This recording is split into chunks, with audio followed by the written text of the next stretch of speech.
Hai, di kesempatan kali ini saya akan bercerita dan mungkin sedikit pamer atas pencapaian saya membahagiakan orang tua, terutama ibu.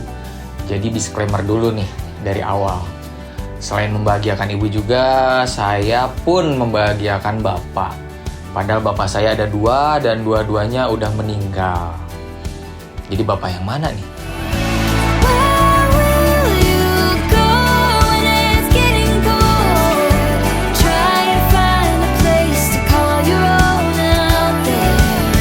Oke, halo kawan-kawan. Cerita kali ini nggak berkaitan dengan alam, tapi saya ingin berbagi aja tentang kehidupan, pencapaian, dan ya itu tadi, pamer. Mungkin kawan-kawan udah beberapa kali lihat video-video saya, dan saya udah pernah bercerita bahwa keluarga saya itu, terutama almarhum ayah saya tuh, terlilit banyak sekali utang pada saat itu, sampai terpaksa mobil kami di leasing, terus rumah dijual. Tapi ini udah mulai mendekati kebahagiaan lah. Jadi itu kisah sedihnya ditonton di video-video saya yang lalu saja. Inti ceritanya adalah karena di masa dulu itu almarhum bapak banyak hutang, jadi barang-barang kami banyak yang harus dijual, termasuk mobil. Dan salah satu yang harus dijual tuh waktu itu mobil kesayangan ibu, yaitu Toyota Vios generasi pertama. Nah, beberapa waktu lalu, saya dapat sebuah job cukup besar lah waktu itu. Dan mungkin kawan-kawan yang sudah lama follow saya tahu bahwa saya orangnya taat pajak. Meskipun nggak tahu tuh uang pajak larinya kemana. Tapi kita doakan yang baik-baik aja ya nggak? Jangan sampai nih ada 1-2 orang oknum yang nyeleweng, terus kita jadi beralasan, nggak mau bayar pajak lah. Kalau kayak gitu mah kamu sama nyelewengnya dong. Ini untuk kamu yang mampu ya. Kalau kamu mampu ya bayar pajak lah. Masa kamu pikir itu jalanan dibikin pakai duit nenek moyangmu? Kan enggak, itu kan duit bersama. Jadi kesana sini ya. Nah, saya ini orang yang termasuk taat pajak, tiap tahun bayar. Meskipun ya itu tadi, kadang nyesek juga nggak tahu uangnya kemana. Terus yang diambil lumayan besar lah dari penghasilan saya. Tapi manajer saya, Ubay Biji Meledak, dia selalu bilang bahwa nggak apa-apa Bung, semakin besar pajaknya berarti semakin besar penghasilannya. Berdoa aja semoga pajaknya terus besar sehingga penghasilannya juga terus besar, amin. Nah, saya tuh selalu nitip uang di Ubay Biji Meledak. Kalau misalkan ada dari kerjaan cukup besar, saya titip dulu di dia. Terus saya bilangnya gini, termasuk yang kerjaan kemarin, baik kalau misalkan ada sisa dari uang pekerjaan ini, nanti saya udah nawa itu nih pengen beliin ibu mobil gitu. Meskipun ya ibu udah cukup sepuh ya, jadi ibu nggak mungkin bisa bawa mobil sendiri lagi sekarang. Tapi alhamdulillahnya saya kan sempet nyuruh adik saya yang bungsu les mobil juga, karena dia juga udah punya keluarga dan udah lancar nyetir juga, dan mereka tinggalnya berdekatan. Dan saya juga pokoknya bisa gantian nyetir lah, itu urusan teknisnya. Jadi intinya saya ngomong ke Ubay, uang yang saya simpen di Ubay setelah dibayar pajak saya, pajak pribadi, nanti kalau ada sisanya saya ingin membelikan ibu saya mobil gitu. Setelahnya ternyata beneran tuh ada sisa dari uang yang saya tabung di Ubay Biji Meledak. Jadi setelah dipotong pajak untuk perorangan, mulai itu saya hunting mobil untuk ibu, bolak-balik dari OLX ke Facebook. Oh ya, saya sekarang buka lagi Facebook loh. Saya kan sempat bilang mau lama nggak buka Facebook, karena kalau lingkungan itu tidak membuatmu nyaman, ngapain tinggal di situ gitu. Lebih baik pergi aja, nyari yang lingkungan yang benar-benar membuat kamu happy. Saya udah tiba di titik itu ya, jadi udah nggak ada beban untuk ngapain ada di sana gitu kalau nggak seneng mah. Tapi sekarang ada hal yang bikin senang lagi di Facebook ternyata. Buat saya ya, jangan salah tangkap nih, jangan dipotong-potong. Kalau buat saya yang menyenangkan di Facebook itu bukan komunitasnya, bukan akun pribadi saya, bukan. Tapi ternyata di Facebook kan saya baru tahu tuh ada yang namanya forum jual beli. Cari-cari tuh waktu itu, nyari-nyari sampai ke berapa kontak. Pokoknya kalau saya lagi hunting sesuatu itu emang niat banget. Jadi saya nyari ke berapa kontak, terus saya samperin ke berapa orang, sampai akhirnya dapet satu mobil ini harganya cukup ya nggak terlalu mahal lah. Dan saya tuh selalu membiasakan, ini tips ya, kalau saya jangan yang nanti jadi kayak merugikan orang-orang dealer.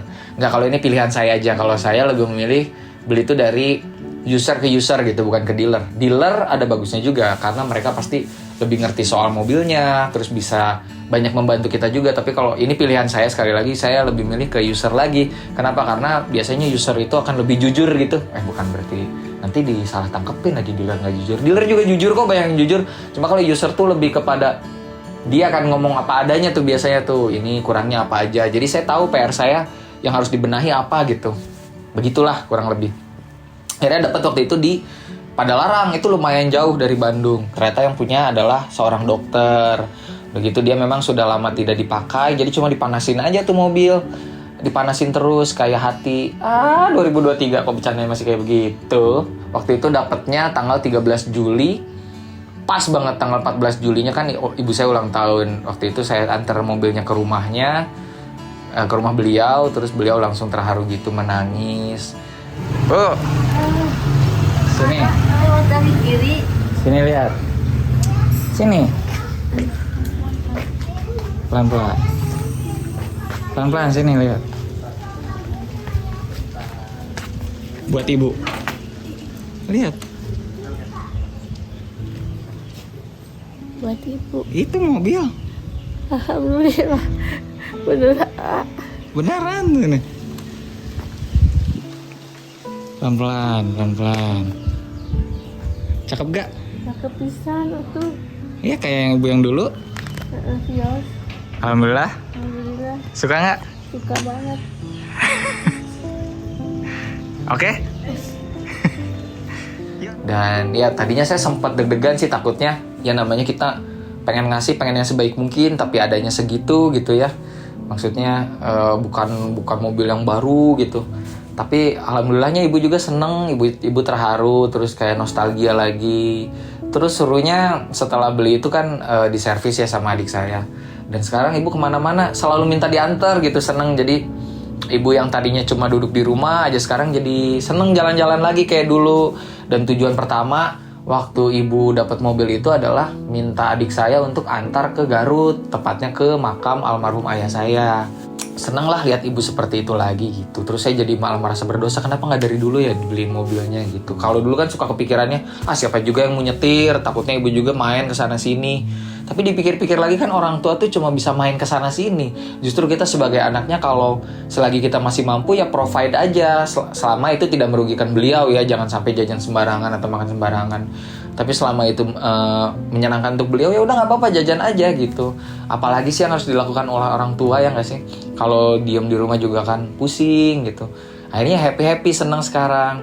Nah tapi kan tadi di awal video saya sempat bilang bahwa saya juga selain membahagiakan ibu, membahagiakan bapak. Bapak yang mana nih? Bapak saya kan udah meninggal semua. Loh, semua. Ya bapak saya kan udah meninggal. Tapi memang semenjak saya menikah dengan istri itu saya menganggap ayah dari istri saya tuh bapak saya. Bukan karena dia satu-satunya cowok di keluarga istri gitu, melainkan karena kami emang nyambung banget ngobrolnya. Beliau dulu waktu muda rock and roll, band-bandan juga. Terus waktu saya ngerawat Taf Rocky itu, beliau yang paling banyak ngasih saran, ini harus diapain, itu harus diapain. Dan ketika saya ngasih ke ibu mobil, saya ngerasa ini kan masih ada sisanya juga uang yang diubah biji meledak ya. Saya pikir belikan sesuatu untuk bapak, tapi nggak seperti sistem ke ibu di mana surprise udah tahu ada mobilnya gitu. Kalau bapak tuh pasti ya seperti Taf Rocky tadi, atau waktu saya beli Nova, kami tuh ngurusnya barengan. Bapak tuh seneng ngasih input gitu, ini bagusnya diapain, itu bagusnya diapain. Waktu dulu saya mainan motor juga, bapak banyak ngulik juga soal motor. Emang hobinya sama lah. Dan waktu itu ya udah, saya berbeda dengan ibu yang saya langsung ngasih kejutan. Kalau ke bapak tuh saya bilang, Pak, Firsa ada sisa uang segini, kita cari mobil apa yang bapak mau. Tapi di sisi lain kan banyak yang bisikin tuh, ibu mertua pengennya mobil apa, terus istri saya juga ngasih ide mobil apa. Jadi bapak saya pusing kan. Ya udahlah, apa buat keluarga aja. Terus saya bilang pada akhirnya, enggak Pak, ini tuh memang nama itunya Firsa ngasih buat bapak, buat kita bisa ngulik bareng gitu. Ibaratnya kita bisa ngebengkel bareng, bonding lah ibaratnya. Karena satu-satunya laki-laki yang paling dekat sekarang sama saya tuh ya bapak gitu. Bapak saya udah nggak ada gitu. Jadi sedih gini. Jadi saya tuh merasa bapak mertua saya tuh bapak kandung saya gitu. Bapak punya pesantren di Jawa. Terus bapak tuh sering bolak-balik ke Jawa. Kemarin-kemarin pakai Taf, tapi bahaya ya pakai Taf Rocky kalau udah berumur gitu juga kan. Akhirnya kita berpikir gimana mobil yang fit in banget sama bapak mertua saya gitu. Yang hemat, sedan, ngebut, suku cadangnya banyak, terus harganya terjangkau. Tahu nggak mobil apa? Soluna. Iya, Toyota Soluna tuh menurut saya desainnya simple, ya nggak aneh-aneh lah ya. Normis banget gitu mobilnya, tapi 1500 cc-nya tuh yang paling ya kalau kamu pernah nyoba Soluna ya, itu yang kaki-kakinya kuat banget, terus tarikan putaran bawahnya bagus di gigi 1-2, gigi 3-4-5-nya juga cepet banget di tol, terus hemat banget. Itu kalau terawat bisa 1/20 di tol tuh, banyak pengakuan yang kayak gitu. Jadi kayak, wah ini kayak gokil nih kalau kita bisa cari Soluna bareng. Jadi kita tuh bener-bener hunting bareng, sampai ke beberapa tempat, terus kita sampai jauh banget, 2 jam perjalanan. Ternyata sampai ke sana mobilnya rusak, nggak nyala gitu.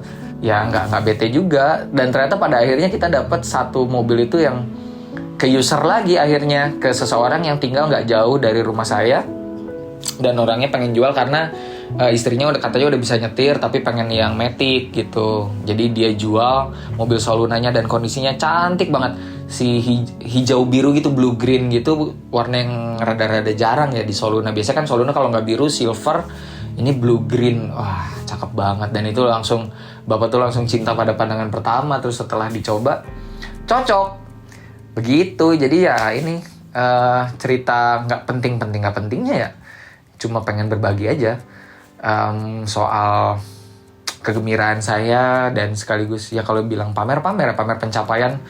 Ternyata saya bisa jadi orang yang membelikan sesuatu untuk orang tua saya, meskipun nggak semewah kalau quote unquote artis-artis di luar sana ya, seleb-seleb di luar sana yang kalau ngasih sesuatu tuh wah banget gitu. Tapi untuk melihat senyuman dari orang tua kita ketika kita ngasih sesuatu tuh, itu sesuatu yang menurut saya tidak akan pernah bisa dibeli oleh apapun gitu. Maksudnya wah itu happy banget tau, anget gitu ke hati. Kadang kita mikir, bukan cuma saya ya, mungkin kawan-kawan juga kadang kepikiran, aduh mau ngasih orang tua tapi kita masih berkekurangan gitu, apa kalau kita ngasih nanti jadi rugi nggak? Pasti ada pemikiran kayak gitu, dan itu manusiawi banget, nggak salah menurut saya untuk berpikir bahwa kita juga harus ngitung gitu. Tapi ternyata setelah memberi itu, dengan catatan ya kita masih punya sesuatu untuk diri kita, ketika kita memberi sesuatu itu kepada orang tua, ternyata rasanya hangat sekali, nggak ada yang perasaan merugi, nggak ada perasaan kita harus hitung-hitungan. Dan berapa banyaknya kita ngasih orang tua tuh kayaknya nggak akan pernah bisa membalas apa yang udah mereka kasih ke kita sedari kecil gitu. Kalau saya percaya banget kayak gitu, dan saya orang yang nggak suka ya, ini pribadi sekali lagi ya, jangan sampai disamakan. Saya nggak suka ketika memberi sesuatu untuk orang tua tuh nanti dibilang, oh nanti kalau kamu ngasih orang tua pahalanya berlipat ganda untuk diri kamu. Jujur saya nggak suka dengan kayak gitu, karena bagi saya memberi untuk orang tua itu nggak perlu memikirkan pahala, nggak perlu memikirkan imbalan yang berlipat ganda di masa depan. Saya suka aja ngasihnya karena perasaan itu hangat gitu, itu datang dan itu menjadikan saya menjadi seorang manusia lagi gitu. Kebanyakan dari orang tua kita itu tidak meminta sesuatu, hingga pada akhirnya kita sendiri yang sadar untuk memberikan sesuatu pada mereka gitu, dan itu rasanya hangat sekali gitu.